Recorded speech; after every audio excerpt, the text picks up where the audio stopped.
তো ফোনটা ধরিসনি ফার্স্টে। আমি ওই টোটোতে আস্তে আস্তে ফোন করছিলাম। তুই কি দেখলি বড় ননদের ব্যবহারটা দেখলি? আমি খাই না বিরিয়ানি, তারপরে ওই সমস্ত বিরিয়ানি করেছে, তার কিছু তো একটা অ্যারেঞ্জমেন্ট রাখবে। আমি ম্যাগি বানিয়ে খাচ্ছি এখন, আর কি করব। আর আমরা রূপোর কোমর বিছা দিয়েছি ওনার নাতনিকে, প্লাস তোর দাদার তো একটু বাড়াবাড়ি, ঝিনুক বাটি দিয়েছে। তা বাবলুর বউয়ের কি কথা, আমার মেয়ের উপর ঝিনুক বাটি নিয়ে কি করবে, বড় হয়ে গেলে তখন ওর থেকে তো মামি একটা সোনার জিনিস দিতে পারতেন।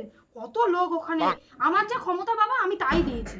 ওর বোনটা কি নিয়ে গেছে, সব এক একটা করে জামা কাপড় নিয়ে চলে গেছে, আমি তো তাও রূপোর জিনিসপত্র দিয়েছি।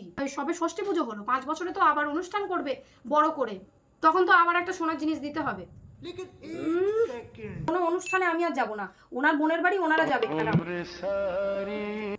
আর বলো না, ছোট আসতে না আসতে বদনাম করা শুরু করেছে তোমার বড়দি।